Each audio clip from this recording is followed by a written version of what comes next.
Bonjour et bienvenue sur ma chaîne Sandra by Faith. Je m'appelle Sandra et on continue aujourd'hui avec la série Relations, influence et idolâtrie. Et le thème du jour, c'est les fréquentations. Aujourd'hui, on va parler des fréquentations et on va voir comment les relations amicales, les relations amoureuses peuvent avoir une mauvaise influence ou une bonne influence et pour certains peuvent devenir vraiment le Saint Graal.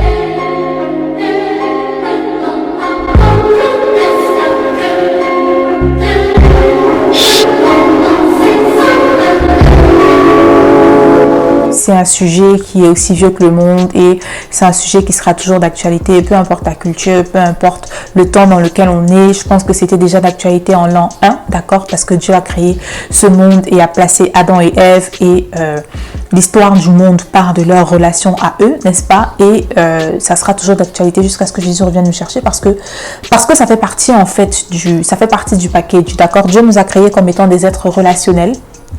Et on a besoin d'avoir des relations pour pouvoir évoluer sainement. C'est pour ça qu'aujourd'hui, Dieu veut qu'on ait une relation personnelle intime avec lui parce que les relations sont les bases de toute chose. Maintenant, ça devient quelque chose de négatif et de toxique quand ces relations-là prennent le dessus sur notre relation avec le Seigneur. Parce que la relation qu'on a avec le Seigneur est la relation qui doit être obligatoirement, ça veut dire qu'il n'y a pas d'autre option, qui est obligatoirement celle qui doit être la plus importante et la relation de laquelle découlent toutes les autres relations qu'on a autour de nous. Ça veut dire que sur base de ma relation avec Jésus-Christ, je dois choisir mes amis. Sur base de ma relation avec Jésus-Christ, je dois choisir mon futur époux. Sur base de ma relation avec Jésus-Christ, je dois choisir mon église, la communauté dans laquelle j'évolue. Sur base de ma relation avec Jésus-Christ, je dois choisir mes collaborations, les gens avec qui je vais travailler, le patron qui sera avec moi, mes collaborateurs. En fait, la relation avec Jésus-Christ est vraiment le socle et la base de toutes les autres relations. Et comme je disais, les choses deviennent messed up quand toute autre relation qu'on a prend le dessus une fois de plus sur notre relation avec le Seigneur. De toute façon, il faut comprendre une chose en fait. Comme je disais au début, à l'introduction de cette série, c'est que l'idée de cette série, c'est que Jésus reprenne sa place en fait. C'est que on identifie en fait toutes ces choses-là qui prennent la place de notre Seigneur Jésus-Christ et qu'on les éradique pour pouvoir redonner sa place à Jésus en fait. Donc, il faut comprendre une chose. À partir du moment où Jésus n'a pas sa place dans nos cœurs, où Dieu n'a pas sa place dans nos cœurs, on est dans le désordre. Tout est désordonné. C'est comme si on commençait à construire sans fondation. C'est comme si on construisait sans plan. Ça veut dire que tu veux construire une maison. Je te dis, ok, d'accord, je sais que pour construire une maison, il faut que j'achète des parpaings, il faut que j'achète du sable, il faut que j'achète du ciment, il faut que j'achète du ci et de ça. Et tu pars acheter et puis tu viens, tu commences juste à construire. Tu n'as pas de plan, sauf que ça ne fonctionne pas. On a besoin d'avoir un plan pour pouvoir évoluer. Donc, quand Dieu n'est pas à sa place dans nos vies, c'est le désordre. C'est le désordre. C'est pour ça que quand il a commencé à créer le monde, il a d'abord séparé la lumière d'avec les ténèbres en fait. Il a d'abord séparé la lumière d'avec les ténèbres. Il fallait que l'ordre revienne, que l'ordre se remette en place. Et comme Dieu est lumière et que c'est un Dieu d'ordre, il a fallu d'abord qu'il se remette lui-même au centre en fait de toute chose avant de pouvoir commencer à bâtir. Il a fallu qu'il commence à bâtir sur lui pour que la construction en fait soit bonne. Donc, quand toute autre chose prend la place de notre Dieu, c'est pas bon. Et aujourd'hui, comme je disais, on va parler de relations. Je vais commencer par les relations amicales. Parce que on entend souvent, beaucoup plus parler des relations amoureuses comme étant les relations qui sont celles qui nous rendent le plus fous en fait, qui nous font le plus perdre la tête. Mais sauf que ce n'est pas une vérité pour tout le monde. Ce n'est pas vrai pour tout le monde. Il y a des personnes qui ne jurent que par leurs amis. Il y a des personnes qui ne jurent que par leurs amis. C'est-à-dire qu'ils sont prêts à tout perdre, sauf leurs amis. Ils sont prêts à renoncer à tout, sauf à leurs amis. Ils sont prêts à casser même des relations avec les hommes et les femmes de leur destinée à cause de leurs amis. Parce que non, leurs amis, c'est devenu plus que leur sang. Effectivement, la Bible dit qu'en temps de malheur, un ami devient plus qu'un frère. Il y a des amis qui sont vraiment d'une importance, qui sont même plus importants que les membres de nos familles. Mais là, encore une fois de plus, si ces amis-là sont tellement plus importants que les membres de nos familles, qui deviennent même plus importants que Dieu, là, il y a un problème. Donc, il y a des gens ici.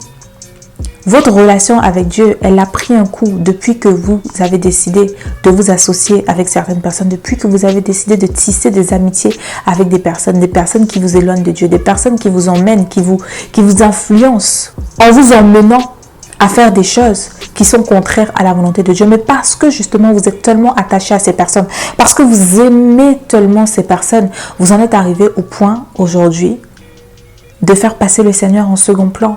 C'est-à-dire que vous êtes tellement vous aimez vos amis, vraiment, et je parle d'amitié, tellement vous les aimez, que vous êtes prêts à mourir pour eux, mais pas à mourir pour Jésus-Christ. Tellement vous les aimez que ils sont devenus des idoles pour vous. Ils sont devenus des idoles dans vos cœurs. Maintenant, les raisons pour lesquelles c'est arrivé, les raisons, elles sont multiples et variées. Mais encore, on ne peut pas dire qu'on est chrétien s'il y a quoi que ce soit qui prend la place de Dieu, en fait, sur notre cœur. La Bible dit que les mauvaises compagnies corrompent les bonnes mœurs. Mais sauf que, pour que les mauvaises compagnies corrompent les bonnes mœurs, il faut qu'on donne notre aval. Parce que souvent, on parle de il a de mauvais amis, c'est pour ça qu'il fait de mauvaises choses. Non, tu as de mauvais amis, c'est pas pour ça que tu fais de mauvaises choses. Tu fais de mauvaises choses parce que tu as choisi d'accepter ce que les mauvais amis t'ont conseillé de faire. Tu as choisi que ce soit les mauvais amis qui ont de mauvaises mœurs, qui t'influencent en fait, au lieu d'être toi l'influence en fait sur eux. Parce que j'entends souvent des gens dire oui, si on n'est pas ami avec des païens, comment est-ce qu'on peut les tourner vers le Seigneur? Si on ne s'associe pas avec certaines personnes, comment est-ce qu'on peut leur annoncer l'évangile, etc., etc.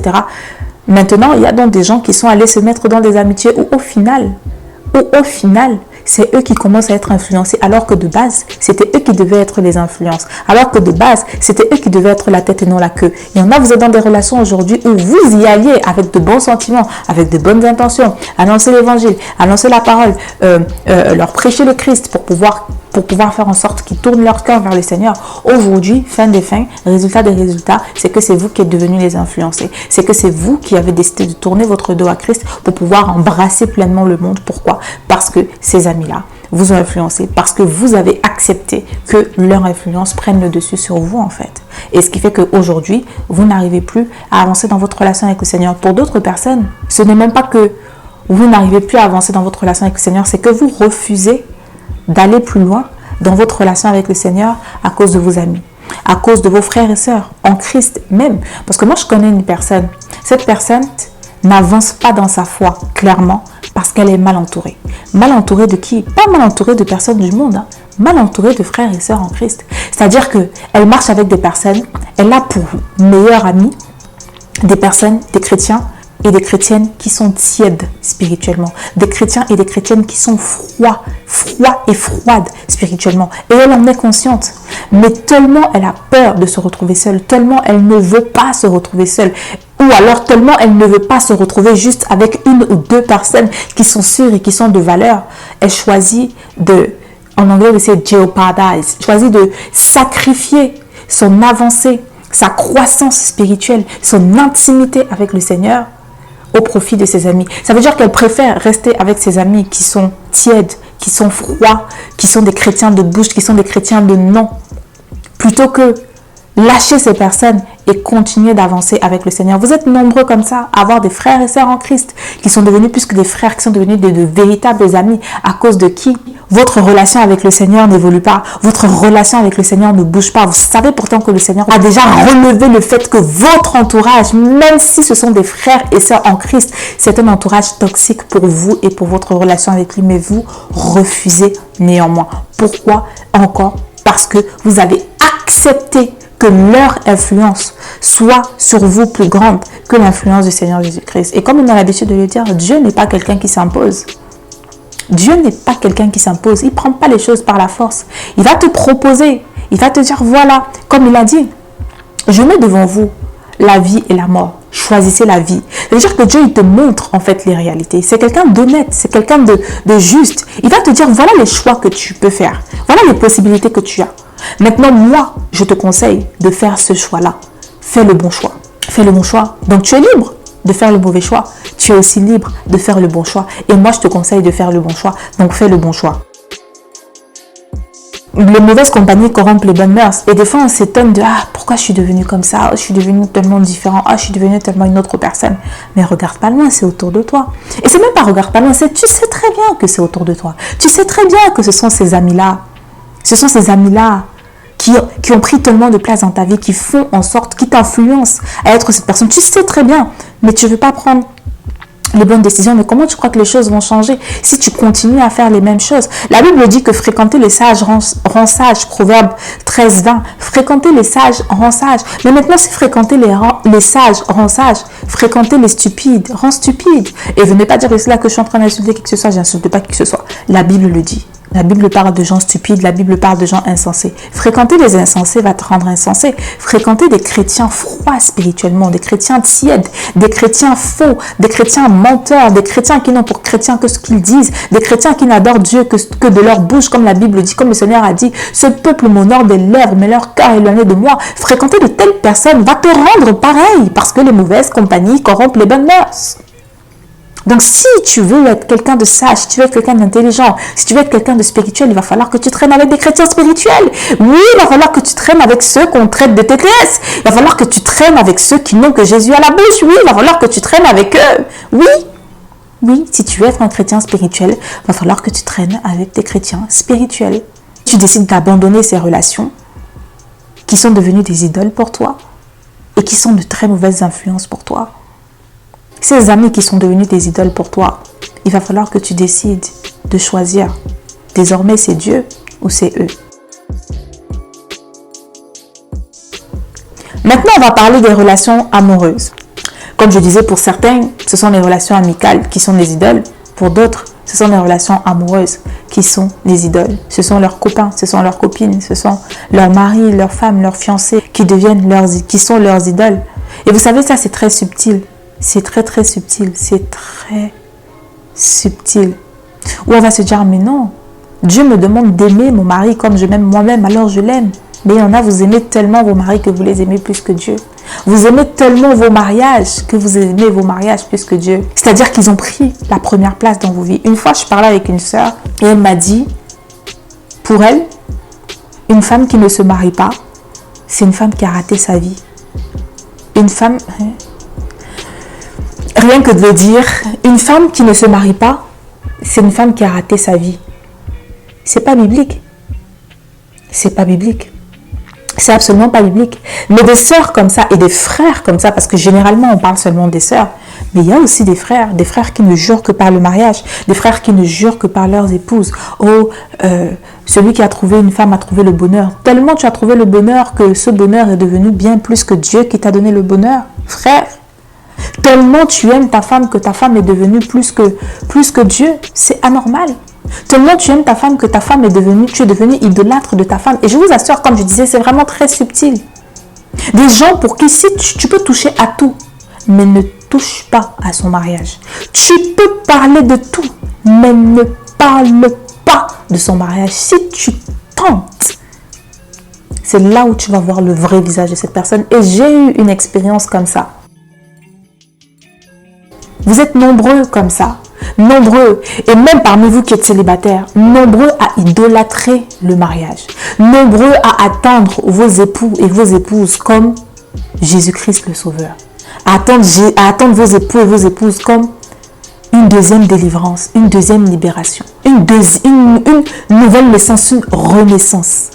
Mais c'est absurde, et c'est pas ce que Dieu attend de nous.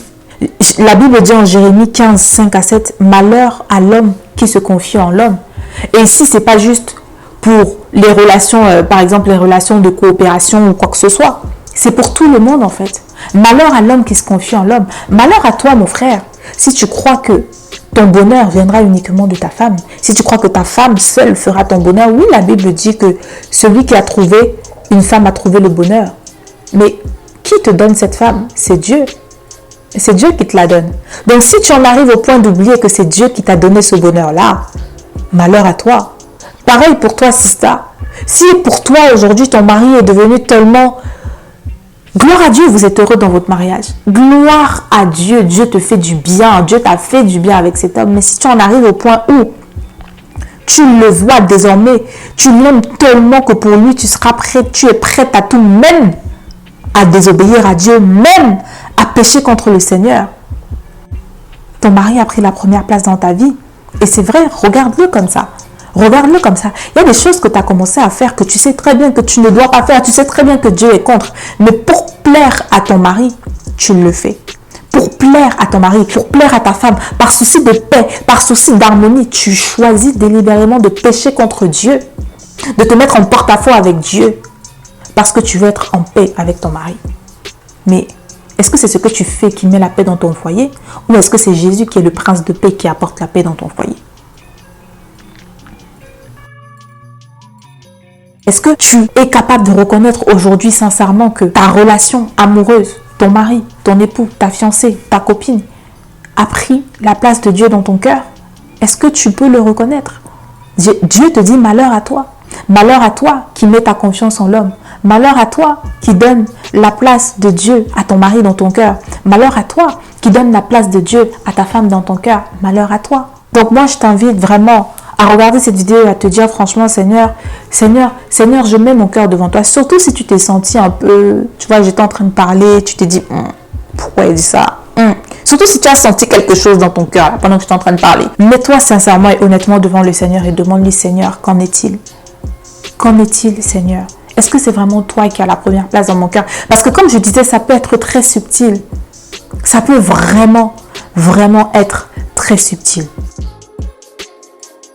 Je termine avec les relations d'affaires. Parce que ça fait partie aussi des fréquentations, des collaborations, les relations professionnelles ou les relations dans le monde. Il y en a, vous ne jurez que par votre carnet d'adresse. Vous ne jurez que par un tel que je connais qui est directeur, un tel que je connais qui est manager, un tel que je connais qui est ministre, un tel que je connais qui est le fils du cousin de la sœur du ministre. Vous ne jurez que par vos relations, par vos connaissances. Ça veut dire que pour vous, en fait, il y a vos relations qui sont là. Et il y a Jésus et le reste qui se battent ici en bas. Ça veut dire que vous allez être en mode, oh Seigneur, je prie que tu m'accordes la faveur et la grâce, bla bla bla. Mais toi-même, tu sais dans ton cœur que quand tu pries que Dieu t'accorde la faveur et la grâce, tu as déjà le nom de la personne en tête qui va exécuter cette faveur et cette grâce. Tu comptes plus sur ton carnet d'adresse. Tu comptes plus sur ton répertoire téléphonique que tu comptes sur la grâce de Dieu. Tu comptes plus sur tes connaissances, sur tes relations que tu comptes sur la grâce de Dieu. Combien de fois vous avez vu sur les réseaux sociaux des gens qui sont fiers de montrer que nous aussi on connaît la première dame d'un certain pays. Nous aussi, on connaît le président d'un certain pays, fier de s'afficher, de prendre des photos même avec les stars de ce monde. Parce que c'est devenu une mode aussi aujourd'hui, d'être l'ami des stars du monde. Ah ben oui. Ah ben oui. Ah ben oui, parce que niveau crédibilité, ça te met là. Ah mais clairement. Bah clairement. Clairement, niveau crédibilité, ça te met là. De connaître les stars, d'être l'ami des stars de ce monde. De connaître un tel. Alors il faut qu'on s'affiche, il faut qu'on le montre à tout le monde que nous aussi on connaît nos noms. Nous aussi, nous on connaît ces gens. Nous sommes des gens importants. Nous on a leur numéro direct. Nous on est leurs amis. À quel point aimons-nous tellement le monde qu'on finit par idolâtrer nos relations avec les puissants de ce monde. Et on peut dire ce qu'on veut. On peut dire ce qu'on veut. Jésus nous dit, vous les reconnaîtrez par leurs fruits. Quand la plupart des choses qu'on peut voir, que tu peux manifester, c'est le fait que tu connaisses un tel, c'est le fait que tu es le numéro d'un tel, c'est le fait que toi aussi un tel te connaît, toi aussi tu as des accès ici, tu as des accès là-bas. You are bragging about who I know, who knows my name, who I know, who knows my name. Mais tu montres en fait ce qui résonne dans ton cœur. Tu montres que oui, je crois qu'il y a un Dieu qui existe, mais je crois que ce Dieu-là a fait en sorte que j'ai le numéro d'un tel qui va exercer sa grâce et sa faveur. Qui va exercer sa grâce et sa faveur. Pourtant, on voit bien dans la Bible, Néhémie qui était un proche du roi, quand il est parti pour reconstruire les murs de Jérusalem, je crois, ou pour reconstruire, oui, les murs de Jérusalem, etc. Combien de fois vous le voyez mentionner le roi Cyrus? Combien de fois on le voit mentionner le roi Cyrus et combien de fois on le voit mentionner l'Éternel? On croit que si c'était des gens qui vivaient à notre époque, ce sont des gens qui seraient en mode bragging on the socials that, vous voyez, je suis un collaborateur du roi Cyrus, regardez-moi. Ou ce sont des gens qui seraient en mode je reconnais que je ne suis rien sans l'Éternel. À quel point aimons-nous le monde au point de mettre justement les forces, les connaissances de ce monde au-dessus de Dieu? Mais Jésus lui dit malheur. Malheur à l'homme qui se confie en l'homme. Malheur à vous qui allez chercher du refuge auprès de la puissance d'Égypte, parce que la puissance d'Égypte ne vous servira à rien. Malheur à vous qui pensez que vos connaissances, que vos accès au palais royal, que votre connaissance du président, que votre connaissance du patron du CAC 40, que votre connaissance d'un tel vous sauvera. Malheur à vous, parce que ce ne sont pas eux qui vous sauveront. L'homme n'est que poussière, l'homme n'est que vapeur. Mais moi, je ne suis pas en train de dire qu'il ne faut pas avoir des connaissances. Bien sûr que non. Je ne suis pas en train de dire qu'il ne faut pas avoir des accès, qu'il ne faut pas connaître un tel, qu'il ne faut pas... Je ne suis pas en train de dire ça. Je suis en train de dire que ça devient un problème pour Dieu quand ça prend le dessus, quand ça devient des idoles, quand ce n'est plus lui, quand on pense à d'où me viendra le secours, ce n'est plus le secours me viendra de l'Éternel, c'est le secours me viendra de la première dame, le secours me viendra de mon oncle millionnaire, le secours me viendra du patron du CAC 40, le secours me viendra d'un tel. Pourtant, la Bible dit, d'où me viendra le secours? Le secours me viendra de l'Éternel. Le secours me viendra de l'Éternel. Donc moi, je veux vraiment encourager chacun d'entre nous, les gars. Je sais que ce n'est pas chose aisée.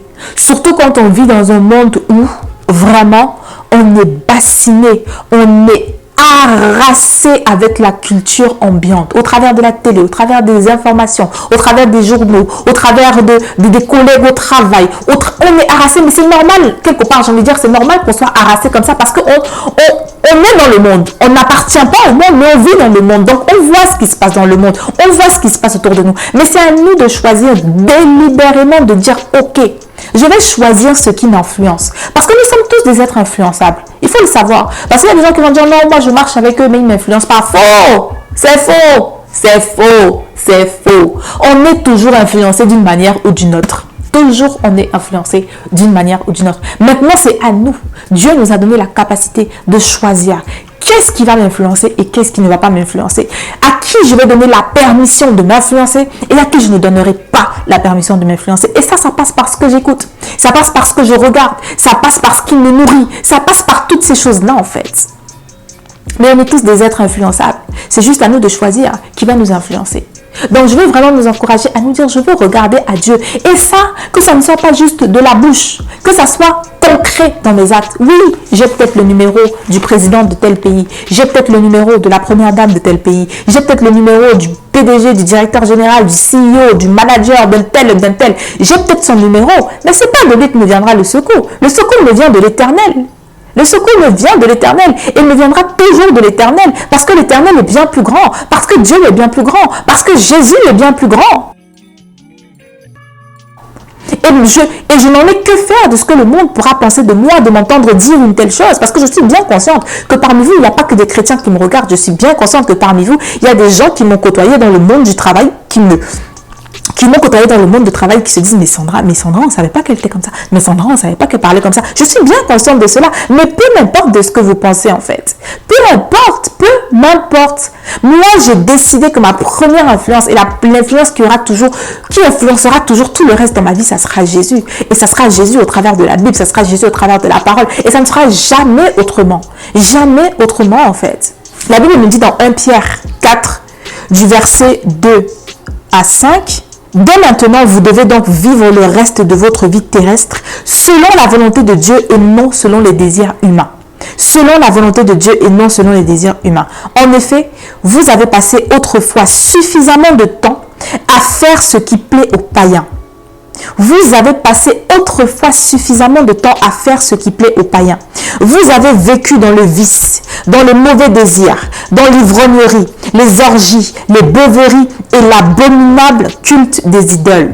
L'abominable culte de l'argent, l'abominable culte des stars, l'abominable culte de la réussite sociale, l'abominable culte des relations familiales, l'abominable culte des relations amoureuses. Vous avez suffisamment vécu dedans quand vous étiez des païens, mais désormais, vous devez vivre selon la volonté de Dieu et non selon les désirs humains. Il a dit, et maintenant, verset 4, les païens s'étonnent de ce que vous ne vous livriez plus avec eux aux excès d'une si mauvaise conduite et ils vous insultent. Mon frère, ma soeur, on doit être prêt à accepter les insultes. Oui, tu dois être prêt à accepter que tes amis d'hier avec qui tu faisais toutes ces choses puissent t'insulter aujourd'hui parce que tu as choisi de suivre Jésus. Tu dois même être prêt à ce que ton mari ou ta femme qui est tiède, qui est froid, t'insulte parce que tu as décidé d'aimer Dieu plus que lui. Oui, plus que elle. Oui, tu dois être prêt. Tu Tu dois être prêt à ce que ta femme t'insulte. Tu dois être prêt à ce que ta femme te dise, comme la femme de Job lui a dit, maudit Dieu et meurt. Et a préféré aimer Dieu plus que elle. Tu dois être prêt à passer au-delà du chantage émotionnel, du chantage affectif que ta femme ou que ton mari te fait. Oh, tu es ma femme, mais tu ne m'aimes pas, tu ne me soutiens pas, tu ne me cites, tu ne me... Tout simplement parce que tu refuses de suivre les mauvaises voies, tu refuses de suivre les magouilles et les manigances que ton mari veut que tu fasses avec lui. Tu dois être prêt à ce qu'il te traite de tous les noms parce que tu choisis d'être intègre et loyal à Dieu plutôt que d'être loyal à lui qui veut te conduire à faire des mauvaises choses. Tu dois être prêt à accepter les insultes parce que tu veux être plus loyal à Dieu que tu es loyal à lui. Tu dois être prêt à accepter ça. Tu dois être prêt. Sinon, tu n'es pas digne de Dieu. Et Dieu, il le dit. Dieu, il le dit. Celui qui aime son père ou sa mère plus que moi n'est pas digne de moi. Celui qui aime quiconque ou quoi que ce soit plus que moi n'est pas digne de moi. Tu dois être prêt. On doit être prêt, mon frère, ma soeur. Toi et moi, on doit être prêt à ça. Il dit, mais ils auront à rendre compte de leurs actes à Dieu, qui est prêt à juger les vivants et les morts. Donc oui, les païens peuvent nous insulter. Oui, les païens peuvent dire ce qu'ils veulent de nous. Les chrétiens froids, les chrétiens tièdes. On doit être prêt à ce qu'ils nous insultent. On doit être prêt à ce qu'ils nous traitent de TTS. On doit être prêt à accepter et dire oui, traite-moi de tous les noms. Dis de moi ce que tu veux, mais j'ai choisi d'être loyal. J'ai choisi d'être loyal envers mon Dieu. J'ai choisi la loyauté. J'ai choisi la fidélité envers mon Jésus qui est mort pour moi. J'ai choisi la loyauté et la fidélité envers mon Jésus qui est mort pour moi. On doit être prêt pour ça, mon frère, ma soeur.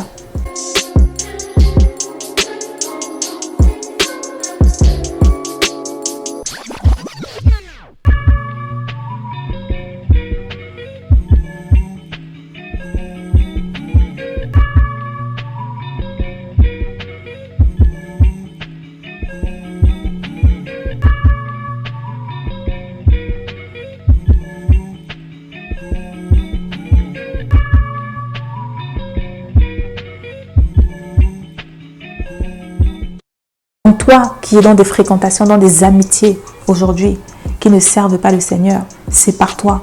Vaut mieux pour toi rester avec un ou deux amis qui sont loyaux, qui sont fidèles envers le Seigneur et qui vont aussi par ricochet t'influencer à être fidèle au Seigneur plutôt que de continuer à traîner avec de chrétiens froids, de chrétiens tièdes, de personnes qui ne connaissent pas le Seigneur par souci de non. On doit être dans la bienveillance, on doit être dans l'amour. Aimer son prochain ne veut pas dire compromettre ses valeurs. Aimer son prochain, être dans la bienveillance ne veut pas dire compromettre ses valeurs. C'est ça en fait. Aimer son prochain ne veut pas dire compromettre ses valeurs. Toi pour qui ton mariage est ton idole, demande pardon au Seigneur et demande à Dieu de reprendre sa place dans ta vie. Répare ce que tu peux réparer. Arrête de faire ces choses que tu avais commencé à faire pour plaire à ton mari mais que tu sais que ça ne plaît pas à Dieu. Désormais, dis-le ouvertement. Prends ouvertement l'engagement devant le Seigneur que désormais, il reprend sa place et que tu feras sa volonté avant la volonté de ton mari. Et dis-le clairement à ton mari. Désormais, mon époux, sache que Dieu reprend sa place dans ma vie. Je serai toujours là pour toi. Je serai toujours là pour te soutenir. Mais je ne te soutiendrai jamais dans quoi que ce soit qui ira à l'encontre de la volonté de mon Dieu. Pareil pour ta femme, mon frère. Dis à ta femme clairement, ma femme, je t'aime de tout mon cœur. Et je donnerai ma vie pour toi, mais je ne te soutiendrai plus dans les choses qui vont à l'encontre de la volonté de mon Seigneur. Parce que je veux être loyal et je veux être fidèle à mon Seigneur. Et je t'assure, mon frère, que si tu prends une telle décision, si ta femme était une insensée, je t'assure que ce comportement-là, même si au départ, elle va te maudire, je t'assure, elle finira par véritablement se donner à Dieu et aura du respect pour toi. Parce qu'elle verra en toi quelqu'un de loyal et de fidèle. Et si un tel homme peut être loyal et fidèle à un Dieu qu'il ne voit pas, alors combien de fois sera-t-il loyal et fidèle à une femme qui voit? Sois un homme, sois l'homme que Dieu t'a créé pour être. Marche en toute loyauté et en toute fidélité envers le Seigneur. Et vous tous, pour qui vos relations dans le monde sont beaucoup plus importantes, pour qui vos carnets d'adresses et vos répertoires sont beaucoup plus importants, faites comme le Seigneur vous conduira. Moi, je ne vais pas venir vous dire ici là d'effacer les numéros de téléphone ou de chasser les gens parce que ce n'est pas le but en fait. Mais franchement, En toute sincérité, demandez au Seigneur de purifier votre cœur et de reprendre sa place. Et faites ce qu'il y a à faire. Ça veut dire que si tu étais dans un deal maintenant, où tu savais très bien que le deal là, ça va peut-être te rapporter des millions, ça va te rapporter des centaines de milliers d'euros, de machins. Si tu savais que le deal là, ce n'est pas la volonté de Dieu, coupe-le. Sois loyal et fidèle envers ton Dieu que tu ne vois pas. Que Dieu soit ta priorité. Mets-le à la première place. Recherche-le avant toute chose et il te donnera tout ce que ton cœur désire. Je veux vraiment nous encourager à donner sa place à Dieu, à faire confiance à Dieu, à faire en sorte que toutes nos fréquentations et toutes nos relations découlent de Dieu, à faire en sorte que la première chose, la première relation et fréquentation qui doit nous influencer, ça doit être celle de Dieu. Donc, tes relations doivent être influencées par ta relation avec le Seigneur. Ton mariage doit être influencé par ta relation avec le Seigneur. Tes amitiés doivent être influencées par ta relation avec le Seigneur. Tes collaborations au travail, au business doivent être influencées par ta relation avec le Seigneur. Parce que toute chose qui est en désordre finira par se casser les dents, tôt ou tard. Surtout si tu confesses être enfant de Dieu. Donc voilà, on arrive à la fin de cette vidéo. J'espère vraiment de tout mon cœur que cette vidéo aura su te... Il faut que je boive. Jesus! Il est 19h, purée. Je fume depuis 2 heures. I'm done. De toute façon, c'est la dernière vidéo. Donc, I'm done. Donc voilà, on arrive à la fin de cette vidéo. J'espère vraiment que cette vidéo aura su t'encourager. Je tiens à dire quelque chose. Je ne cherche pas à pointer du doigt qui que ce soit. Le but n'est pas de critiquer, mais de dire la vérité en fait. De dire la vérité avec amour et avec pour but vraiment que on délaisse en fait toutes ces choses qu'on fait qui ne sont pas bonnes, qui ne sont pas bonnes et qui ne sont pas celles que Dieu attend pour faire ce que Dieu veut qu'on fasse.